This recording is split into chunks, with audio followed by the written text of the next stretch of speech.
Welcome to A Narrative of Love, a series of conversations with thinkers, leaders, and spiritual teachers about their understanding of love and how they see the significance of love in our personal and political lives. I'm Scherto Gill, and I'm your host for these conversations. Today, a very special guest is joining us, Steve Killelea, who is a philanthropist focusing on peace and sustainable development with an extensive background in international businesses. He established the Global Peace Index, the world's leading measure of global peacefulness, and the independent think tank, the Institute for Economics and Peace. He also founded and sponsored one of the largest private overseas aid organizations based in Australia. Welcome, Steve. It's so wonderful to have you on this program.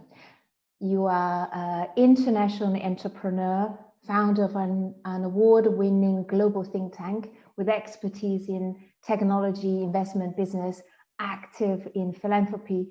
The list goes on. So with such an intriguing background, where would you like to start? To start with, maybe what are the different types of love?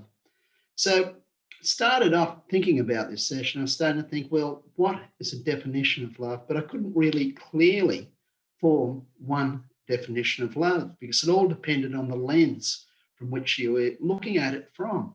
So there's personal love, there's impersonal love, there's the spiritual love, there's love of nature. We even love our pets, don't we? You can also sort of look at love as in other directions too. Some people love their country, and that's a group identity thing. We can love the group identity which we've got.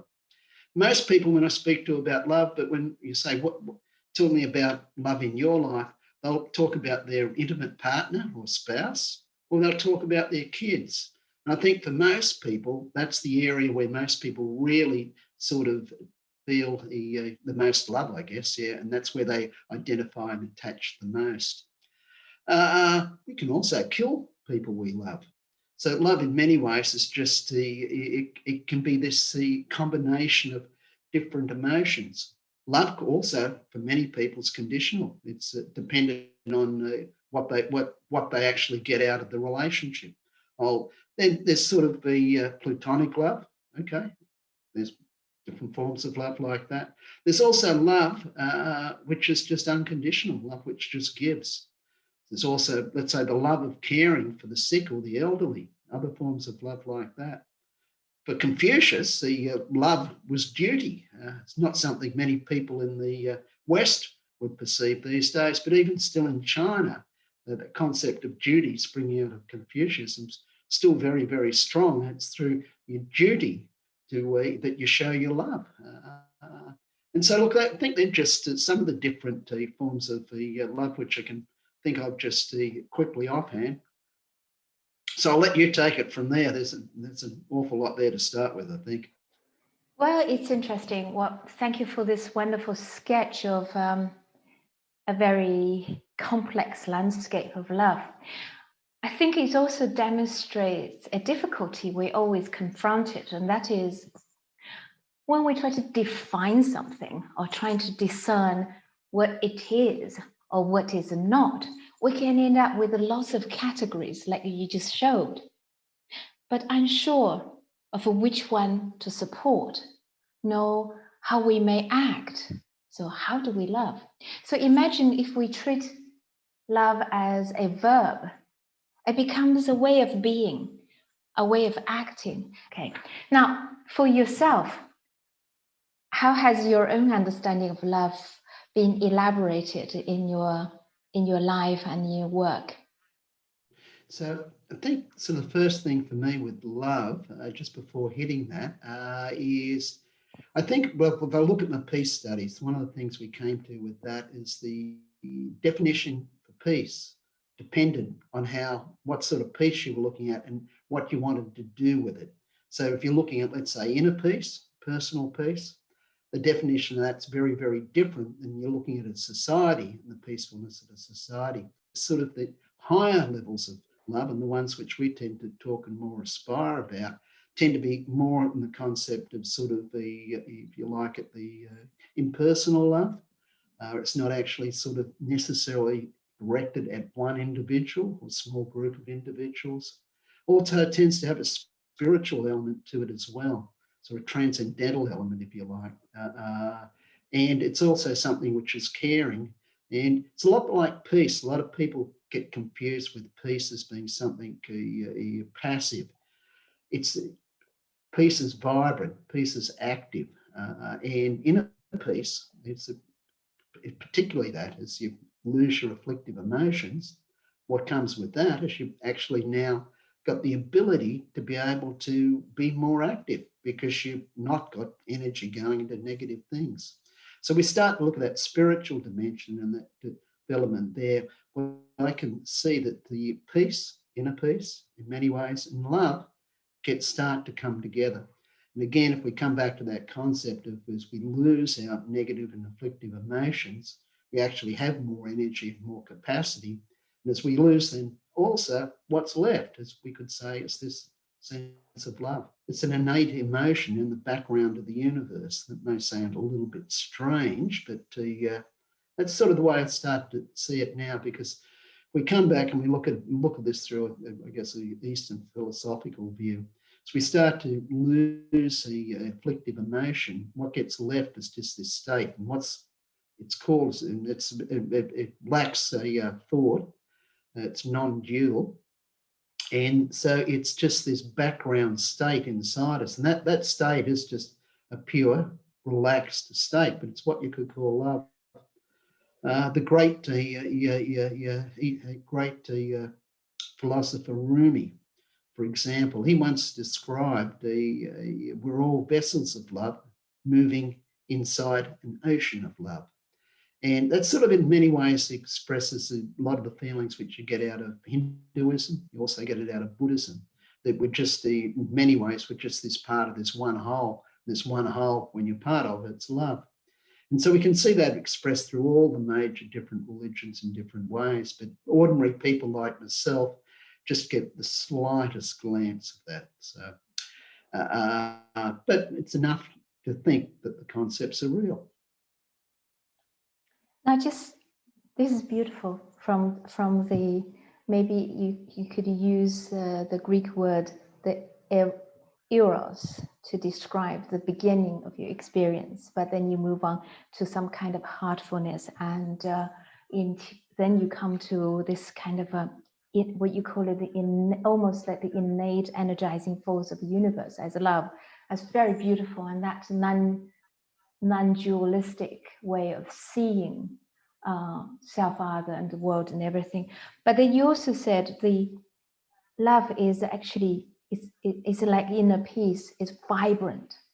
It's vibrant because it's dynamic, dynamic movement. And so could you give us an illustration in terms of peacefulness in the world? How does that kind of, often we say inner peace is a state of tranquility, almost like stillness.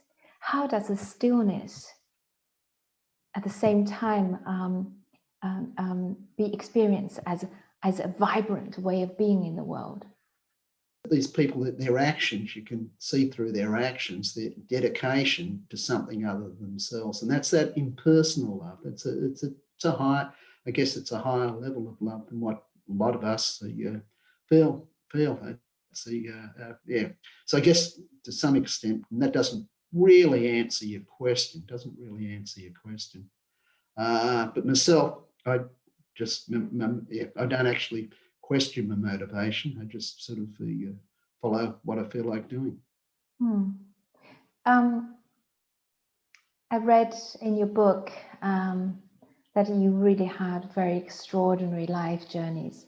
And it's these life journeys that actually allowed you to develop very unique or innovative conception of peace.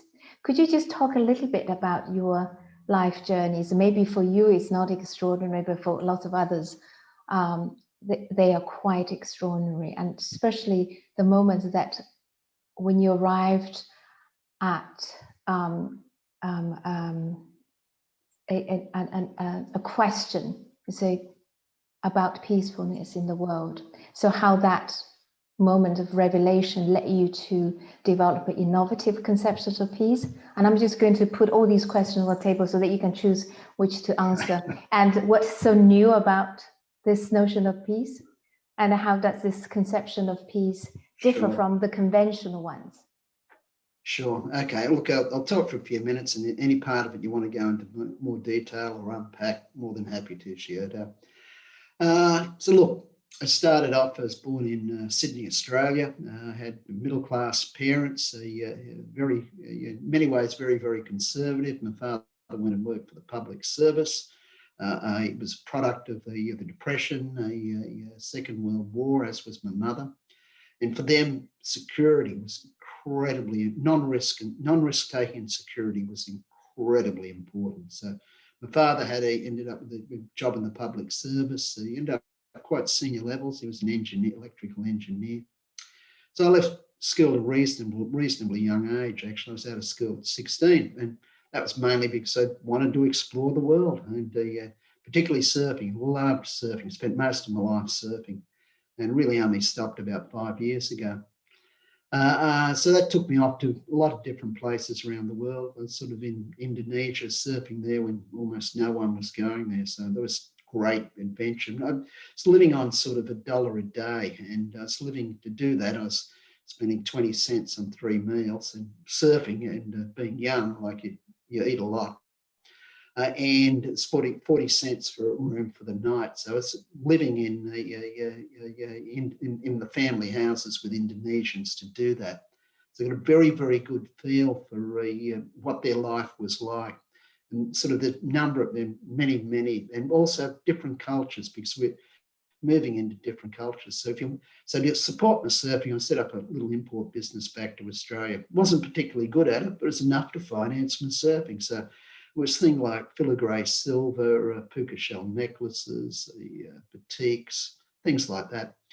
And sort of these cultural differences were amazing. So if I go and buy for them an expensive hand-carved chess set, which some craftsman had spent a month, maybe 2 months carving, you'd expect to go through a negotiation process. We both know the price, but you showed your respect by spending 2 hours negotiating with a couple of cups of tea over the chess set. Everyone knew where the price was going to be, but that was your way of showing respect. So for a business guy, we're used to sort of scalability. The more we can buy, the faster we can buy, then the quicker we can get on with our business, the more our business, but work differently. Also sort of purchasing puka shell necklaces. I remember going to this place where they've been discovered and sort of going, okay, I'm going to buy 1,000 because I knew there were a heap up there. So I turned up and I thought, okay, well, I'll buy the first one, just test the price out. Got that, and went for 3, then went for 5 from the same guy. And each time I asked him, the price went up. So at that stage, and like Indonesia is very different now, but at that stage, the more you wanted, the more desperate you were, therefore the more you should pay. Totally different now concepts here. And so anyway, sort of did that for a number of years. And then sort of when I was about 25, I thought, well, I've got to do something more substantial with my life, I guess. And so at that stage, I got into computing. But at that stage, I thought, well, what really put a lot of time into thinking about this, what should I do with my life? And I came down to 3 things. And sort of one was take people on adventure trips in different parts of the world. So they'd be tracking through the Himalayas, whitewater rafting down the Zambezi in Zimbabwe, or something like that. That kind of adventure. Because I loved adventure. But what I thought was, well, 35 wouldn't be able to do that anymore. But in hindsight, I probably would have created a business out of it and just would have gone. The second thing was to do something in terms of helping people. So he was thinking about being a social worker or something like that, but I didn't figure I'd earn enough money from that to really be comfortable. And then the third thing was computing. It was just totally intuitive. At that stage, look, you couldn't get a computer under $5 million. So I couldn't even, getting access to computers was tough. So I went along, did an aptitude test with a computer company and had an incredibly high aptitude. And so then I did a course, they sponsored me to do a course over a few years and got into computing. And from there, I had some ideas, created two computer programs. On the back of both of them, established a global technology company. Its first one eventually ended up listed on NASDAQ, second on the Australian Stock Exchange. And so I made a lot of money out of that. And from there, I established a family foundation, which worked with the poorest of the poor. So we've probably done about, I think it's about 220 projects now. Average project runs for 3 years and average expenditure is about 100,000 US dollars per annum per project. And so the direct beneficiaries out of that now, depending on how you count it, and these aren't marketing numbers, they're pretty reasonable numbers. It'd be about 3.8 million people whose lives were substantially impacted. And so the aim with that was to work with the poorest of the poor. So that took me to a lot of war zones, near post-war zones. And I was in northeast Kivu in the Congo, which is one of the more violent places in the world. And I was walking through there and I suddenly started to think, what is the opposite of all these stressed out countries I'm spending time in? What are the most peaceful nations? Was there anything I could learn from them, which I could bring into the projects we're doing? And it's just one of those fantasy questions. You know, we just get these fantasy questions just jumbling around through our mind all the time. So it was one of those kind of things. So I got back, did a search on the internet, couldn't find a thing. And that's how the Global Peace Index was born.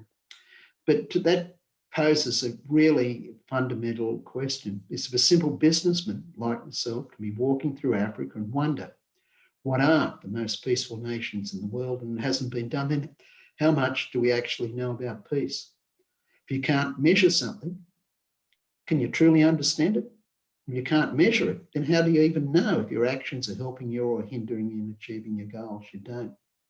And then what I realised, and this was quite profound, was that most of the time when we think we're studying peace, we're actually studying conflict. And peace and conflict aren't really the same concepts. They're flip side maybe of the same coin, and they're interrelated, but they're not actually the same. The best I can do is use an analogy, I guess, with health for people. Through studying healthy people, like right diet, good mental disposition, regular exercise. You're going to learn none of those things through studying people who are on their deathbed.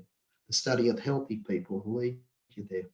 And that's pretty much the same with peace. It's the study of healthy societies will teach us the fundamentals which keep a society healthy. When a society is healthy, it has the resilience so that when it gets hit with shocks, it won't actually fall into violence or worse still, implode. And so I think that for me was quite profound. And from that came concepts of positive peace and such. But in my book, Peace in the Age of Chaos, which you can see, Scherto, you've got behind you next to those lovely flowers, it sets out that journey. It's got a lot of stories, I guess, about experiences in the developing world, the ones which really shaped me.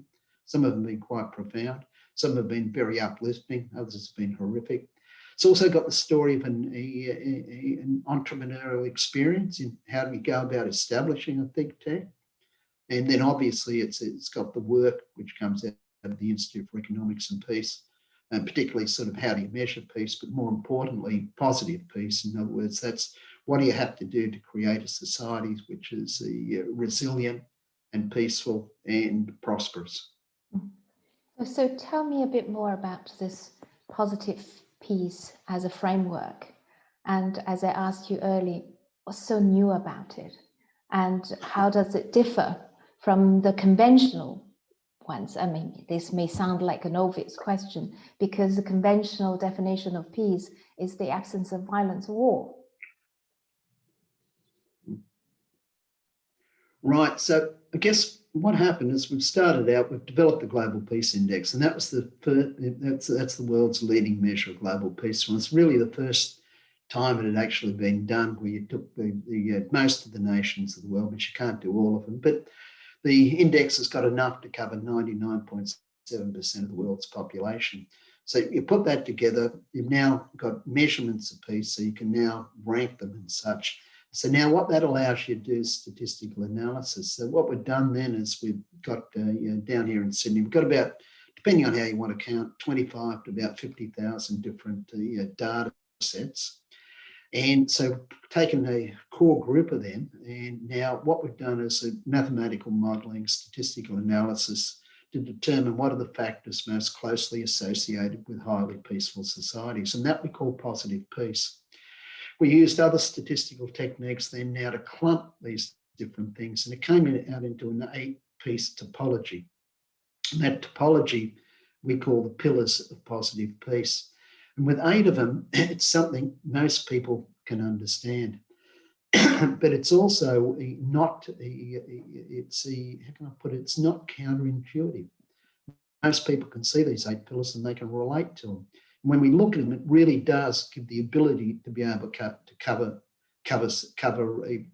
just about all aspects of society. So let's look at some of these pillars of positive peace. They're things like well-functioning government, a strong business environment, high levels of human capital, free flow of information, which can be a free press, acceptance of the rights of others, and equitable distribution of resources. That doesn't mean equal, but it means the social contract, which people buy in so that they think things are equitable. Low levels of corruption would be another one, good relationships with neighbours. And so they all come together. So let's just unpack it and think about 3. Okay, let's think about low levels of corruption, well-functioning government, and free flow of information. So if we look at that in a societal sense, does government, does the functioning of government affect the levels of corruption? Does the functioning of government affect the free flow of information, or say the free press? But does the press also affect the way government operates? Does the press affect the way corruption operates, or does corruption affect the way the press operates, and does corruption affect government? You can't pull it apart. Can't pull it apart. And that's just 3 without getting even more complex. And so it's these systemic effects that societies move as systems. Let's just take it something a bit more practical. So the idea of system thinking, and especially when you use system thinking to capture the interconnectedness of that 8 pillars of a positive peace, is very attractive. Now, can you provide an illustration of this, how these different pillars together serve as this integral whole?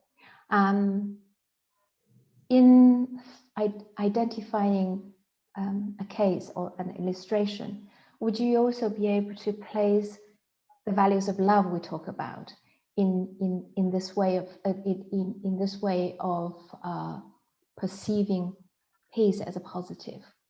We're looking at the positive peace, and like now we can take that and put it into an index. So that now gives the ability to see the direction countries are moving in. Are they moving in these virtuous cycles? Are they moving in vicious cycles? Because systems interact together. So if we look at it, once the system's on a path, and this you can see, let's say with the Europe and then the movement through Europe to the European Union, and it's somewhat reversing now.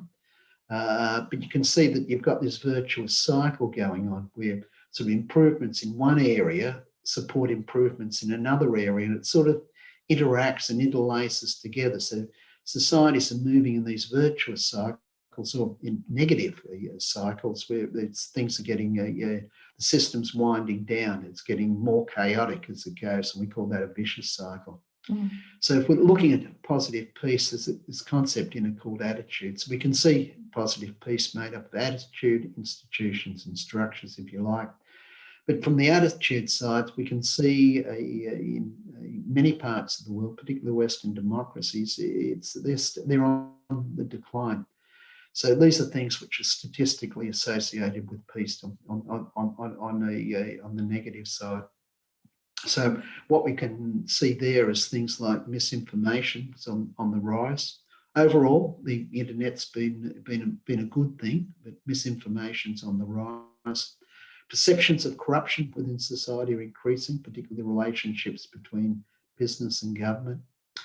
You can also see fractionalised elites. That's where the elites within a society start fighting more together and have got less common ground. You could see that expressed, let's say, through Brexit. You could see it expressed between the Republicans and Democrats down in the US, but you can see that reflected in many other places as well. Equitable distribution of resources, that seems to be dropping. A lot of working conditions are being eroded. And as we can see also in many places, the wages are also eroding, the rise of the gig economy. And the dynamics going on now, they're probably only going to increase those things. So we're at a point now where we wouldn't say we're in sharp decline, but there is certainly a reversal in many aspects of those things which have underpinned the progress of the Western society in the last 50 years. Yeah. Could I ask you something about economy, since we talk about it? So clearly when we perceive peace from a purely economic perspective, that is peace depending on the economic growth, we can see that it would prioritize a capitalist approach to seeking wealth. And when this happens, people can be instrumentalized to drive the economic engine, or they can be alienated from their work and well-being, or they can even be oppressed, discriminated, or excluded. And when the society applies a growth-based economy, it creates ruptures in societies and causing shattering impact on the ecological integrity of our planet. So clearly, a growth model of economy, despite it is contributing to measures of peace, for instance, cannot be congruent with the ethic of love we talk about. So how would you comment on that? So I think that's quite good. Business has a role to play, but there are whole lots of other roles within society as well. And those roles, other roles, part of that's around the governance of business. And so that's really, we can see in many ways, falls down into the domain of government. We're looking at, let's say, the equitable distribution of resources. In many ways, historically, that's come about through a balance of power, because it's the nature of most groups to try and dominate. And so synergists get a group which is a collective, and it gets very, very focused on its own interests. It's then about sort of trying to dominate the agendas of society and pretty much disregards others. So look, business operates in a complex environment, as does everything. We don't live in a world where human beings are perfect. We're all flawed, and whatever we do, in some measures, will be flawed. Now, we can try and reach for the best we can, but even the best of us still, in some ways, are flawed.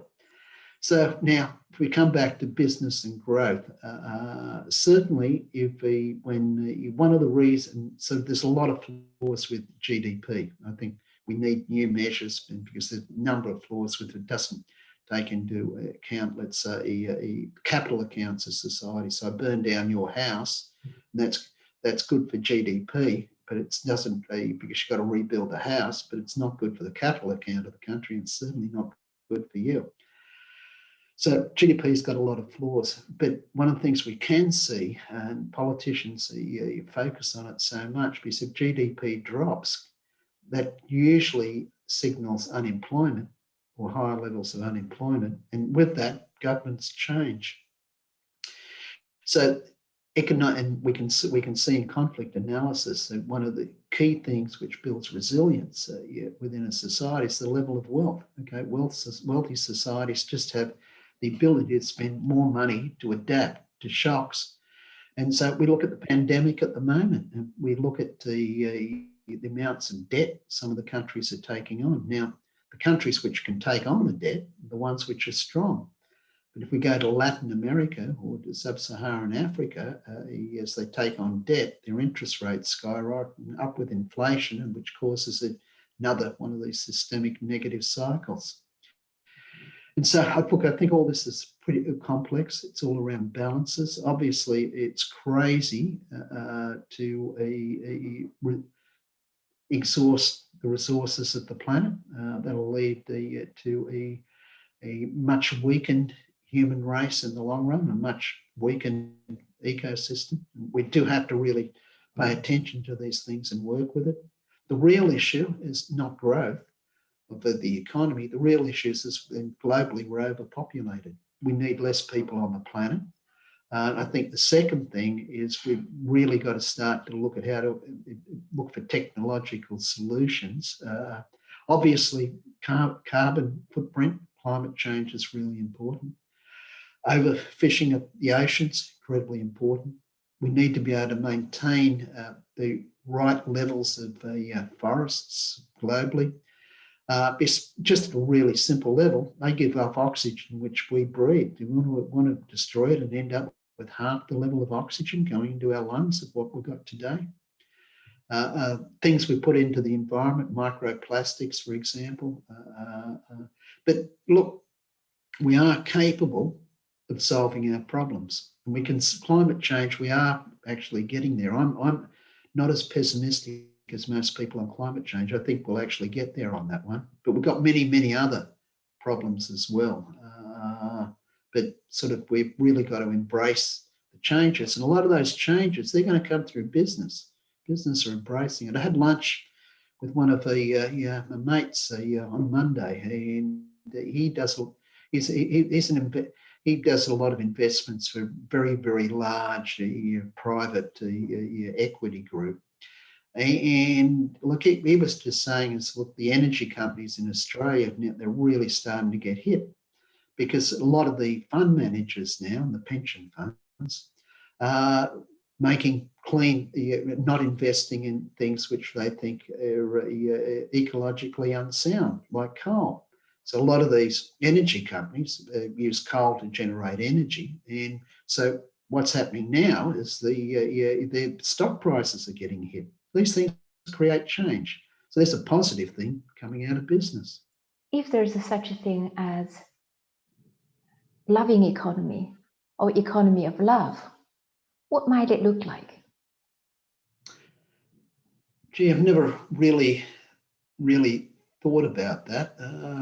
So look, one of the things which we're seeing at the moment is we're seeing massive changes in jobs. So I'm talking to sort of economists, people sort of knowledgeable in these areas, but particularly with the rise of artificial intelligence, the rise of robotics and other sorts of things, all sorts of jobs are going to get disappear. So we live in a consumption-based economy. So what's really key, and like our economies aren't going to thrive unless we've got solid consumption. Now, sort of one of the things we can see out of this is as long as you get the right distribution of wealth, we'll have a whole series of new industries rising up because people by nature want to be active. So it's not as soon as we get enough to feel complacent, we stop work. We're active, got active minds, active bodies. We want to do things. So a lot can come out of that is you can have a whole different set of services, if you like. And again, it's consumption, but it's not material consumption. It's consumptions of goods and services. And that could be meditation courses. It could be well-being courses. It could be more therapy, more exercise. And so you got this whole range of different industries which we could see crop up, which are around sort of satisfying humans, but not so much in the material sense, but more in the psychological and physical sense. And from that, you could possibly see those kind of, if you could, the rise of these industries, you're quite likely to see that as something you could call industries of love. So look, if we look at just, we can see it everywhere. We can see sort of the rise in a lot of these service industries over, let's say, the last 20 years, which are around wellness, wholeness, better bodies, and a whole range of different things. And like, this is an area which will increase over time, providing we get the right distribution of resources. And that's back to equitable distribution of resources. I think that's leading in the next question you wanted to ask. Yeah, it's interesting. You contrast. You provide a contrast between the consumption-based economy and the other one. I would imagine, because you earlier on you talk about peace is vibrant, love is proactive. It's almost like the contrast is between consumption, which is kind of passive and you're made to things, and more proactive, such as co-creation. You talk about mutual gifting, you talk about mutual sharing. So there's a lot of those kind of a communal and a communal sense of economy versus market-driven competitive competition-based economy. That's almost like I can see that has that kind of economy illustrated has that flavor of love. Now, take work and as an example. We talk about growth-based economy. Work is always somehow instrumentalized. We do work in order that we make wealth and so on. But what would work be like in loving economy of love? We can possibly see work is expression of who we are, of expression of love for the particular kind of a profession or a particular kind of a vocation that we want to engage. Work may be a form of a service to each other, and work can also be a form of relating. That's how we live together as in the community. Work may also be a form of caring. We care for each other, for nature. So you can contrast work or labor in one kind of economy, and that is growth-driven and so on. But you could also see the nature of a work in the economy of love. When you see work in that way, work become constituted in our well-being, because this is a being well involves working and serving and gifting and caring. So that would entirely change the way we are in the world. Now, I said we want to come back to the idea of the dichotomy between wealth and well-being. So COVID pandemic really provided that opportunity for us to see that well-being is actually a global phenomenon, but well-being also take on your early discussion in terms of health. So well-being is more dynamic. Now, well-being cannot be just our individual experience. Oh, I'm okay, I'm well, and so, but well-being is a global phenomenon. So if that's the case, how do we understand the global well-being? What might constitute global well-being? And is there a correlation between well-being and peace? Right. Okay. So let's come back and let's look at well-being or happiness. You can the two concepts sort of go together. So the first thing to really do is to understand it. You've got to measure it. Okay. Two ways of measuring well-being or happiness. The first is through surveys and ask people, are you happy? But the Russians' concept of happiness and the Africans' concept, Kenyans' concept of happiness, the answers will be very, very different. But it's one way of doing it. The other measure, which is pretty commonly used, is to measure social progress indicators. So it's like levels of education, it's per capita income, it's life expectancy, it's the measures of health. So there's two different ways of doing it now. But does that actually tell us what the well-being or happiness really is? I don't think so, because it's not actually getting it at our inner state. One is it's a measure of material things which we think make us happy. The second one is the subjective perspective on it. But in a lot of societies, when you do a survey, people aren't actually going to give you an honest answer. Think of totalitarian states. Would you really tell a surveyor what you really thought? Not going to do it. So it's so actually getting at something gets really hard. However, having said that, if we come back and we start to look at peace and this concept positive peace, which we're covering earlier on. So we're looking at positive peace. It's also statistically associated with a whole lot of other things we think are important. So we started at peace, but you probably could have started at other points as well and come up with something really quite similar, because the positive peace or the same conditions which create for a peaceful society can create a whole lot of other things which we think are important, like higher per capita income. So countries which are improving in positive peace compared to countries decreasing in positive peace have 2% per annum higher GDP growth rate per annum. That's a lot over time. Also, you find measures of well-being and happiness are higher, measures of inclusion, measures of performance and the ecological measures are also much better as well. So therefore, in many ways, positive peace can be described as creating an optimal environment for human potential to flourish. That sort of comes back to your love. So if you can create an environment where people are more likely to flourish, then they're more likely to be and feel these higher emotions which we've been talking about. And so I guess that's the angle and the way I'd start to come at it. Earlier on, you talk about whenever you think about the proactive way of engaging peace, the leaders of nations or international leaders or global leaders, they can play a significant part.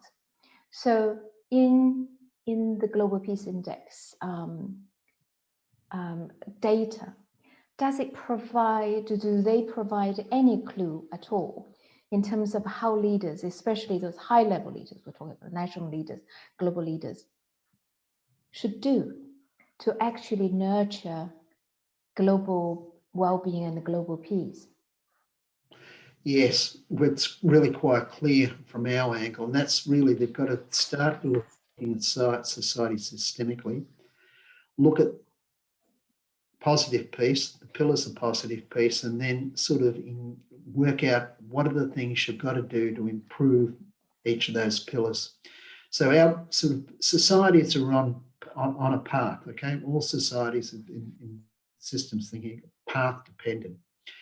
And so radically changing societies quite often can lead to them imploding rather than changing in a positive way. And there's great examples of that through many revolutions right through history. So what we suggest is the ways you want to nudge a system in the direction you want to go. So it's many small nudges all moving in a particular direction. You need to do this, and you need to do it from many different angles or lenses. And you can see that sort of viewed through those 8 pillars of positive peace. So, and they really do need to engage society as well. A lot of the time, leadership's about, well, I'm a leader, I've got an idea, let's see, we'll go and get you to implement this idea. But we really do need to engage the people who are going to be affected most by these decisions around what are they looking for, what do they want. And so you've got concepts like deliberative democracy, which are ways where you can actually engage with citizens to be able to get their views on quite often quite complex issues. So so my sense is from the leadership perspective, they need to start to look more at this. They need to get a better understanding of systems. It's it's very easy in a political sense to say, okay, there's a problem, here's the cause. And because it's people, things people can really relate to. Simplistic answer, quite often to a very complex problem. And quite often those simplistic answers are coercive responses as well. Oh, crime's on the increase. Okay, let's get more punitive. Okay, we want to stop people doing that. Let's fine them more. And sort of rather than trying to understand the systemic effects as why it comes about in the first place. But that's much harder, and changing systems takes time. In Western democracies these days, time is not something most politicians have got. They've got an election cycle, and then they have to work to that election cycle. So a lot of the time, the systems we've got these days is sort of counter to actually having a strong systems focus. Yeah. I'm going back to where you started, and you talk about the transcendent nature of love, and that is spirituality. Now, so, drawing on the metaphor that you offered us, that's Rumi's metaphor of ocean of love. So if the system is that ocean of love, the global systems is that ocean of love, how by applying this kind of spiritual values in global system shift the nature of it? I think, yes. My view on this is the systems. Okay, and we can view it through a positive piece. The system creates an optimal environment for human potential to flourish. Under those conditions, then people have the ability to have more choices about what they wish to do. So obviously, people who make choices about self-development, it's really important. So in a spiritual sense, in most religions, and certainly very much in the Eastern frame of mind, you can look at you can see the spiritual development can be really a reflection of the increase in the level of capacity of love which you can have. So at one end, we've got this beautiful concepts of, like Rumi's, of this universe which is love. That there is really only one universal value, we're all part of it, but it's not the reality we're born in. So I'll pose a question, this is around peace, and you could easily apply it to love as well. Everything's relative to something else, but in a spiritual sense, there seems to be one thing underlying all that. And if we can tap into that, a bitly, just in a very, very minor way, we will actually increase our love and our peacefulness. That's beautiful. Well, in this book, Peace in the Age of Chaos, at the beginning you ask the reader to imagine all the life on the planet as a tapestry, beautifully woven, intricate, exquisite in detail. And you ask the question, what should we all do in relation to that beautiful tapestry? To see ourselves has anything to do with that tapestry. To think ourselves has anything to do with global peace and global well-being. Where do we start? For each of us, and it comes down to an individual level, is what do we do to improve the tapestry of life? Now, look, that's just simple thing. It can be just really simple things. It's like you go into a shop to buy some goods, smile at the person and say, hey, having a good day? And just little acts, just the simplest acts of kindness do manifest and come back. That's without sort of saying, well, I'm going to take on the world and change it. But also, it's the little love is expressed with little acts of kindness. That's the best way I can put it. Best way I can put it. It's really something which happens at the individual level. Well, Steve, that sounds like a perfect note to conclude this conversation on love. And thank you for the gift of sharing. Okay, lovely being here, Scherto. Great chat. Thank you very much.